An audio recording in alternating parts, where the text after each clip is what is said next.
Hello, this is Ron Paul with your weekly update for December 12th. Maryanne Godboldo, a mother in Michigan, noticed that pills prescribed by her daughter's doctor were making her condition worse, not better. So Mrs. Godboldo stopped giving them to her. That's when the trouble began. When Child Protective Services bureaucrats became aware that the girl was not receiving her prescribed medication, they decided the child should be taken away from her mother's custody on grounds of medical neglect. When Mrs. Godboldo refused to surrender her daughter to the state, CPS enlisted the help of a police SWAT team.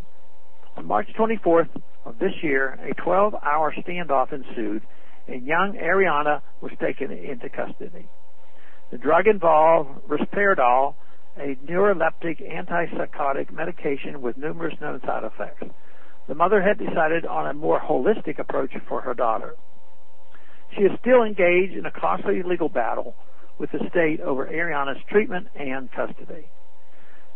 This is just one example of how government's increasing proclivity to medicate children with questionable psychiatric drugs violates the rights of parents. Just recently, the Government Accountability Office released a report on the astonishingly high rate of prescriptions for psychotropic drugs for children in the foster care system. It is absolutely astounding that nearly 40% of kids in foster care are on psychotropic drugs, some of them taking up to 5 different pills at a time. Some of these children are under 1 year of age, too young to safely take over-the-counter cold medications. To fight this dangerous trend, I reintroduced the Parental Consent Act of 2011, H.R. 2769, which prohibits federal funds from being used to establish or implement any universal or mandatory mental health or psychiatric screening program. The previous administration pushed hard for this type of federal intrusion into the medical decisions of family through its widely misnamed New Freedom Commission on Mental Health. Everyone interested in parental rights and true health freedom must fight to make sure the Commission's findings and dubious psychiatric science are never used as justification to force mental health screening on American kids at school without their parents' consent. There's been a persistent lobbying effort funded by pharmaceutical companies to increase the number of these prescriptions to even more children. A universal screening program is the stated goal of these lobbyists. I would not be at all surprised to see the recent attention to the issue of schoolyard bullying used as a tool toward these ends.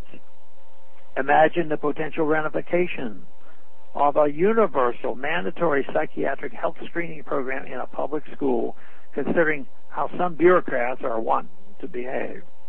The diagnostic criteria for many mental illnesses remain vague and subjective. Therefore, it is all too easy for a bureaucrat in a white coat to label a child with some sort of psychiatric syndrome simply because they were having a bad day or behaving as a typical rambunctious child. That label could follow them around the rest of their school career and come with a number of prescriptions attached with the state, as the Godboldo case may try to force parents to administer whether they want to or not. I plan to continue the fight to ban federal funding of any universal screening program that imposes mental health screening on children without expressed informed consent from parents. Thanks for calling this update. A new update is placed on this number, 888-322-1414, every Monday. The written text can be found on my website, www.house.gov/Paul, under the heading Texas Straight Talk. Thanks for calling.